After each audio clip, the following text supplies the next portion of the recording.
Bienvenue dans ce Polidiga Munijibal et nous accueillons ce soir Francis Riolacci. Bonsoir. Bonsoir, buonasera a tutti. Merci d'avoir accepté notre invitation. Vous menez la liste du Parti communiste intitulée Bastia en commun, Bastia in comune. Nous aborderons ce soir vos propositions, les perspectives aussi. Mais avant cela, on débute avec la philosophie de votre démarche. Cela fait plus de 50 ans que le Parti communiste français n'était plus candidat sous sa propre bannière au premier tour à Bastia. Est-ce que c'est un choix délibéré ou par défaut ?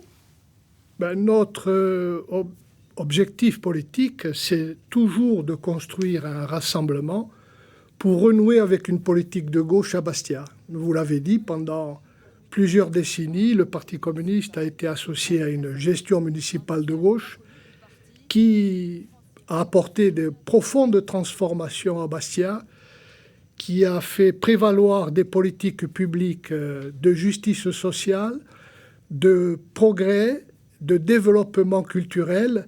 Et notre orientation, c'est précisément, à la suite de 12 années de mandature qui viennent de s'écouler, de permettre aux Bastiaises et aux Bastiais de renouer avec cette politique de gauche. C'est un choix par défaut. Vous n'avez pas réussi à nouer d'alliance, Francis Riolacci. Vous n'étiez pas parti dans cet état d'esprit initialement. Nous avons travaillé à construire un rassemblement large sur la base d'un socle de gauche. Nous ne voulions pas un rassemblement fourre-tout. Pourtant, vous étiez prêt à être candidat avec Jean-Martin Mondolone et Jean Tsoukarí, qui sont pas non plus... Nous avons choisi de gauche, loin de là, de fonder un socle de gauche qui a fait l'objet d'un accord politique entre plusieurs formations, qui a été signé au mois de juin 2025, qui rappelait que le fondement de cette démarche, c'était la construction d'une union la plus large pour permettre aux Bastiais de choisir une alternative à ces élections municipales sur la base d'un socle de gauche. C'était notre démarche. Nous n'en avons pas changé. Les conditions du premier tour ont changé. Nous n'avons pas choisi de faire échec à cette stratégie. Ce sont d'autres qui ont fait d'autres choix. Vous en avez pris acte. 2 listes ont déjà été présentées. Pas la vôtre. Elle est d'ores et déjà constituée ou vous rencontrez des difficultés ? Non, elle est achevée. Bien sûr, nous avons dû partir un peu plus tard que ce qui était prévu, mais nous sommes prêts à présent à la déposer. Le 19 février, nous la déposerons en préfecture. Elle sera renouvelée. On sait que par exemple du côté Sacha Bastié, les gars, c'est une liste très jeune. Est-ce qu'elle sera renouvelée ou uniquement militante communiste ? Non, c'est une liste d'ouverture avec y compris des non-communistes et des jeunes. Je crois que nous reflèterons la société bastiaise dans toutes ses diversités. On verra cela. Alors, pas d'accord, on le disait, avec les alliés historiques, la famille Tsoukarí, ni même avec Julien Morgante, avec qui vous aviez siégé. Vous n'avez pas réussi à vous entendre non plus avec Sacha Bastié, les gars, qui est pourtant très à gauche. Qu'est-ce qui n'a pas fonctionné ? Il est trop nationaliste compatible, c'est ça ? Non, je crois que nous avons dialogué avec Sacha Bastié, les gars. Ce qui a posé problème, c'est la confusion de sa démarche. À savoir qu'au second tour, il peut aussi bien aller du côté de l'opposition municipale qu'avec la majorité municipale sortante. Bon. Et ça, je pense que c'est un discours qui n'est pas très clair. Nous proposons une démarche politique claire. Au premier tour, nous voulons que la majorité municipale soit sanctionnée sur la base de son bilan. Et nous créerons au second tour, et si les électeurs nous en donnent la possibilité, nous créerons les conditions d'un rassemblement pour permettre une alternative, bien entendu, à l'exception de l'extrême droite. On l'abordera en toute fin d'émission. Alors après avoir régné sur la ville de 1968 à 2014, les forces de gauche sont quand même en net recul. Est-ce que l'union, elle n'était pas obligatoire pour peser dès le premier tour dans ce scrutin, Francis Riolacci ? Nous avons tout fait pour. C'était notre offre de départ. Notre première déclaration de février 2025, c'était reconstituer un socle de gauche pour renouer avec une politique de gauche. Ceci étant, ce qui n'est pas possible au premier tour, nous continuerons à le porter au second tour. Nous ne changeons pas d'orientation. Nous voulons permettre que dans cette ville, les intérêts populaires soient pris en compte dans la prochaine gestion municipale. Mais vous ne craignez pas que ce soit assez rédhibitoire pour avoir un poids certain dans cette élection, de partir divisé ? Vous êtes la seule liste qui est soutenue par un seul parti. Tous les autres sont des listes d'union ou soutenues par plusieurs partis. Nous sommes une liste cohérente et claire. Je crois que nous faisons une offre claire à gauche, les électrices et les électeurs de gauche savent qui nous sommes, ce que nous avons fait, ce que nous proposons. Notre famille politique, c'est la gauche. Nous pouvons rassembler au-delà de la gauche, mais Bastia est une ville populaire qui a besoin d'une politique de justice sociale. Alors justement, vous avez co-géré les affaires de la ville, on l'a dit, pendant près de 50 ans, notamment avec le PRG de Émile Tsoukaril et également de Jean Tsoukaril. Aujourd'hui, vous êtes isolé, c'est une forme de candidature de témoignage? Non, pas du tout. On n'est pas là pour témoigner. On est là d'abord pour sanctionner une politique qui a fait des dégâts dans la population. On l'a qualifié d'antisocial. Oui, parce que si vous vous rappelez, il y a eu 50% d'augmentation du prix de l'eau. La taxe d'enlèvement des ordures ménagères a été multipliée par 2. On parlera de vos solutions plus tard. Et donc, si vous voulez, il y a eu des attaques contre le pouvoir d'achat sans précédent.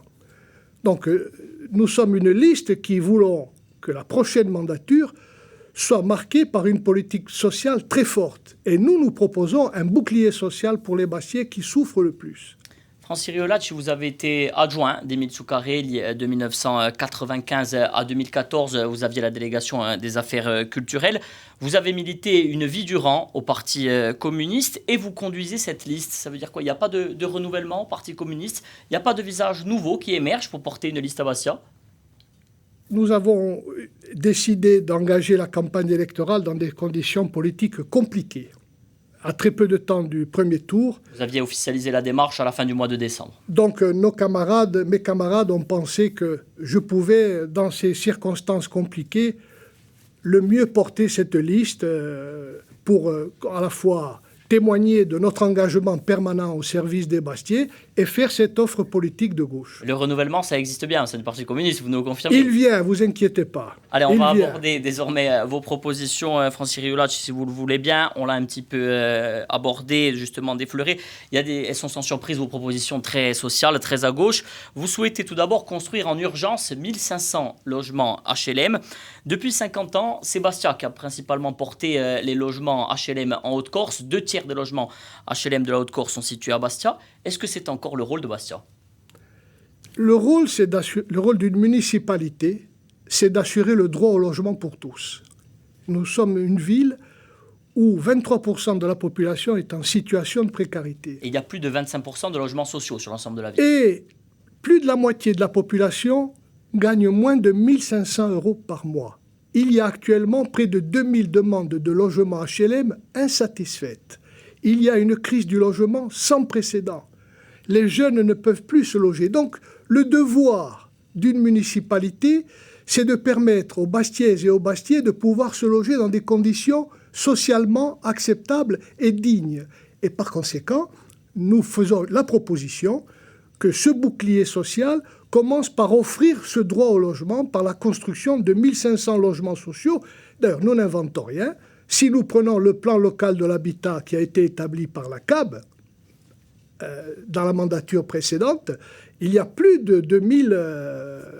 l'objectif est de 2000 constructions de logements sociaux. Pas de logement intermédiaire, Bastia ne doit pas s'orienter vers du logement intermédiaire. Mais je vous rappelle que nous avons mis en œuvre, sous la mandature d'Émile Tsoukaril et d'Ange Rovert, un principe qui a guidé notamment l'aménagement du haut du Fango, à savoir les 3 tiers. 1 tiers de logements sociaux locatifs, 1 tiers d'accession sociale à la propriété et 1 tiers de logements libres. C'est comme ça qu'il faut concevoir la mixité. Or, il faut rappeler, c'est très important. Ce n'est pas nécessairement ce qui a été fait au sud de la ville. Loupine, au Montésor, on n'est pas sur ce tiers-là. Mais les conditions de l'époque, pour les Bastiais qui se souviennent, nous avons dû affronter le baby-boom de l'après-guerre. Bastia avait été touché au tiers par les bombardements aériens et il y avait l'exode du village. Donc il fallait loger les gens. Et heureusement que la gauche l'a fait parce que les Bastiaises et les Bastiais n'auraient pas eu la possibilité de se loger dignement. Alors, vous portez aussi une demande que l'on entend de plus en plus dans le débat, Francis Riolacci, c'est la gratuité des transports publics. On l'a dit, vous avez été longtemps en responsabilité. Vous avez dressé le tableau de Bastia, qui est une ville pauvre fiscalement. Est-ce que les dépenses publiques aussi, dans le contexte actuel, elles sont de plus en plus réduites? C'est une proposition démagogique? Non, parce que vous avez... C'est réaliste? Parfaitement. Dans le contexte actuel. Hein. Parfaitement, parce que vous pouvez, en matière de transport public, offrir la possibilité de la gratuité. D'abord, vous pouvez jouer sur le versement de transport des employeurs. C'est la première ressource des transports publics. Parallèlement, si vous développez une offre très riche de transport public, vous allégez la circulation automobile en centre-ville. Il faut savoir que les 3/4 des Bastiais qui se rendent au travail en voiture. Le réseau de bus, si vous ne satisfait pas, il y a 13 000 abonnés, il y a eu une restructuration de la part du président Louis Pozzoliborg en 2022, avec un trafic et un nombre de personnes, d'utilisateurs jamais atteint jusqu'à présent. Ça ne vous satisfait pas ? Il est insuffisant encore. Si l'on veut réduire la part de la voiture dans la circulation de la ville, il faut une offre de transport public beaucoup plus large, avec des rotations beaucoup plus fréquentes. C'est l'avenir pour une ville comme Bastia, avec des contraintes géographiques très fortes. Et ça passe par la gratuité, donc. Vous appelez à renouer également avec une politique de gauche. Alors là, on le sent bien, vous visez les quartiers dits populaires, tout ce qui est plutôt situé au sud de la ville, Paeseno, Lubino, Aliagne, également Montésor. Pourtant, lors des derniers scrutins, si on regarde bien, c'est plutôt l'extrême droite dans les urnes qui fait plutôt même tombe. Là. Comment reconquérir cet électorat, Francis Riolacci, et comment expliquer que votre message qui s'adresse à ces populations, il ne soit plus entendu dans les urnes ? C'est un électorat qui a été beaucoup déçu par les politiques nationales, qui promettaient des améliorations sociales et qui a subi les politiques d'austérité. Et donc il y a beaucoup de colère. Il y a beaucoup de colère dans une partie de cet électorat. Une autre partie s'est abstenue aussi. Je crois que l'électorat populaire, il ne faut pas le résumer à un vote d'extrême droite. Mais nous, précisément, nous nous adressons à cet électorat en lui disant « Nous vous respectons, nous respectons votre dignité et vos souffrances sociales sont pour nous notre principale préoccupation. Vous nous connaissez, vous savez tout ce que nous avons pu faire pour précisément que la justice sociale soit le facteur d'une politique de la municipalité. » Mais il ne passe plus ce message, Francis Riolacci. Mais si, parce que les demandes ne reculent pas. Les demandes ne reculent pas. Mais les électeurs ne se tournent plus vers vous. Tout le monde s'adresse aux électeurs des quartiers populaires en promettant de faire ce qu'ils n'ont jamais fait. Vous appuyez sur le bilan des 50 dernières années en termes de réalisation sociale. Chacun vient devant les électeurs avec son bilan. Si je prends la municipalité actuelle, si vous permettez 30 secondes, dès son entrée en fonction, le maire sortant a déclaré que ça avait été une erreur politique d'avoir construit 5000 logements sociaux à Bastia et qu'il fallait attirer à Bastia des gens avec un pouvoir d'achat plus important. Résultat des courses, les Bastiais ne peuvent plus se loger parce que les logements qui sont construits sont trop chers. Donc ils ont conduit une politique d'exclusion des Bastiais d'accès au logement. Vous êtes très critique vis-à-vis de la majorité, on en parlera un petit peu plus tard. Parmi les thématiques que vous n'abordez pas dans le tract que vous avez distribué dans les boîtes aux lettres des Bastiais, c'est celle de l'insécurité. C'est une question qui est de plus en plus prégnante, notamment dans les quartiers du sud de la ville. Ça veut dire quoi? Qu'il n'y a pas d'insécurité à Bastia, selon vous? Oui, il y a de l'incivilité, il y a des actes de délinquance. Incivilité ou insécurité? Il y a les deux. Il y a de l'incivilité qu'il faut combattre avec la police municipale. Un renforcement donc de la police municipale? Avec l'action de la police municipale, et s'il faut ajuster les effectifs, nous pourrons les ajuster. Et il y a de la délinquance, notamment le trafic de drogue, et il appartient à l'État, dont c'est la compétence, la responsabilité, à la police d'État, précisément, de mettre en œuvre tous les moyens pour combattre le narcotrafic. Donc pour vous, la réponse, elle est uniquement régalienne? Non, elle passe par une autre dimension, c'est la présence humaine dans les quartiers populaires. Il faut de la médiation, il faut des services publics, il faut renforcer les moyens de l'école pour précisément permettre aux jeunes de s'éduquer, de s'enrichir, de pouvoir avoir des métiers d'avenir. Plus d'éducation, plus de services publics dans ces quartiers, plus également de police municipale, ce sont toutes les propositions de Gilles Simeoni. C'est peut-être un seul point sur lequel vous êtes d'accord. Il fait des propositions, il arrive avec un bilan quand même. Il arrive avec un bilan, en tout cas sa famille politique, puisqu'il a quitté la ville. Il est co-auteur, co-responsable du bilan de la municipalité sortante. Est-ce que vous considérez que dans ces quartiers particulièrement, il y a des logiques communautaristes qui sont à l'œuvre désormais ou pas? En tout cas, nous sommes fermement attachés à la laïcité. Voilà. Nous ne voulons stigmatiser aucune catégorie de la population. parce qu'il faut faire très attention. Lorsqu'on parle de communautarisme et qu'on ne dit pas quel est ce communautarisme, on laisse sous-entendre qu'il s'agit d'un certain communautarisme. Nous ne rentrons pas dans cette logique-là. Pour nous, il y a des principes, ce sont les principes républicains, particulièrement ceux de la laïcité. Il ne peut pas y avoir de discrimination.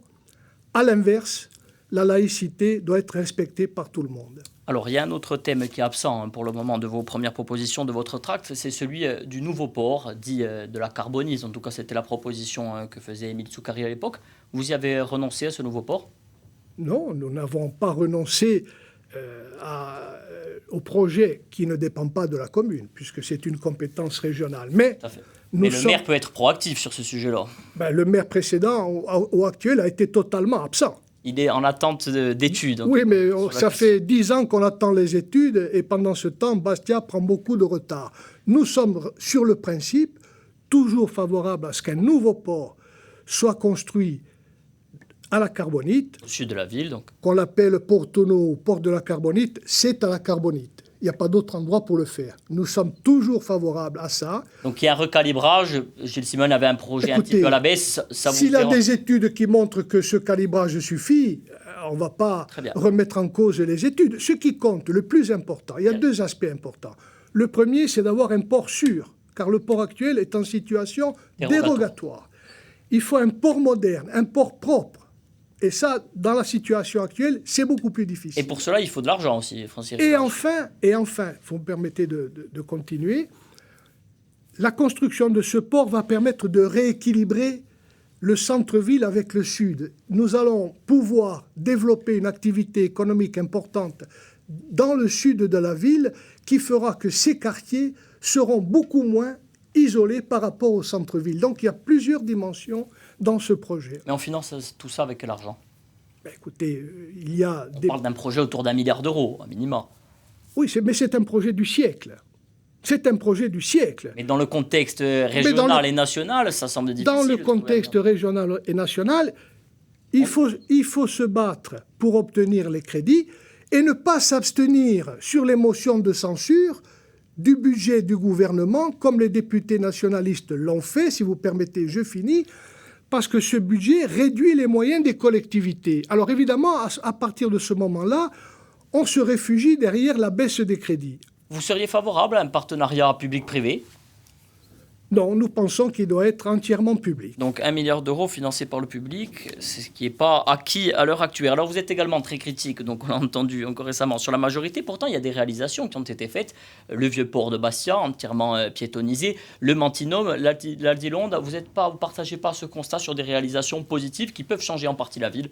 Alors, si on parle des réalisations de bord de mer, pour l'essentiel, elles s'inscrivent dans le projet de voie douce qui avait été initié sous la mandature d'Émile Tsoukaris et Ange Rovert. L'Aldilonde, c'est pas exactement le même type de projet.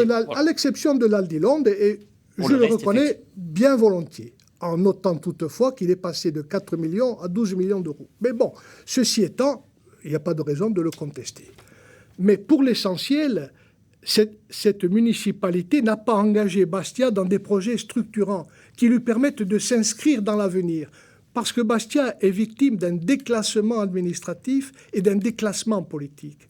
Et d'un point de vue économique, si nous n'avons pas un outil important comme le port, Bastia risque de devenir une ville sinistrée économiquement et socialement. Alors, il nous reste quelques minutes, Francis Riolacci. On va se projeter un petit peu, si vous le voulez bien. Il y a 6 listes actuellement qui sont en cours. Elles ont jusqu'au 26 février, s'il y en a de nouvelles, pour se déclarer. C'est tout de même 2 de moins qu'en 2020, lors du précédent scrutin. De ce fait, il est envisageable pour toutes les listes d'être au-dessus, à minima, de ce seuil de 5%. Le seuil, on le rappelle, pour fusionner, pour être présent au second tour. Vous, si vous êtes au-dessus de ce seuil, qu'est-ce que vous faites? Vous essayez de créer l'union la plus large contre Gilles Simeone, c'est ça le projet? Avec la droite, l'extrême droite, on a bien compris que ce ne sera pas avec vous qu'elle s'unira. Nous écartons naturellement l'extrême droite de toute perspective de rassemblement. Donc Sacha Bastéliga, Jean-Martin Mondolone, Julien Morgante, tout ça c'est envisageable? Les Bastiais diront au premier tour, dresseront le bilan de la majorité sortante. S'ils adressent une sanction forte, il appartiendra aux listes d'opposition qui se situent dans l'arc républicain de trouver les moyens d'établir une plateforme politique et programmatique pour répondre à l'aspiration des Bastiais. Nous y sommes disposés. Tous contre Simeone, en clair? Non, pas tous contre Simeone. Nous ne faisons pas de l'antiséméonisme du matin jusqu'au soir. On sait où amener l'antitsoucarélisme. Bon, donc ça ne construit pas une politique. Les Bastiais l'ont payé assez chèrement. Nous voulons une nouvelle perspective pour Bastia, un nouvel avenir pour Bastia, et surtout, nous voulons que les progrès sociaux puissent encore avoir un avenir à Bastia. Vous avez parlé d'arc républicain. En 2020, à l'entre-deux tours, vous étiez désisté. Vous n'êtes d'ailleurs plus au conseil municipal de Bastia, c'est une nouveauté au moins depuis les 60 dernières années, parce qu'il y avait Jean-Martin Mondolone. Ça veut dire que cette fois, la droite, vous êtes compatible avec elle au second tour. Vous changez votre fusil d'épaule par rapport à 2020. Nous ne changeons pas. Dans une situation politique qui sera issue du premier tour, si le message des Bastiais, c'est une majorité des électeurs ont sanctionné la politique de la municipalité sortante, nous devons répondre à cette aspiration. C'était déjà le cas en 2020. Ce n'était pas le cas puisque l'alliance avec Jean-Martin Mondolone n'avait pas été annoncée au premier tour. Nous voulons que les choses soient claires. Nous le disons clairement dès le premier tour, ce que nous compterons faire au second tour. Merci Francis Riolacci d'avoir répondu à nos questions. On suivra cela et ce sera dans les urnes le 15 mars prochain. Subito awa puede ridroa o nudizia le presentado Stazer da Jean-André Marchian.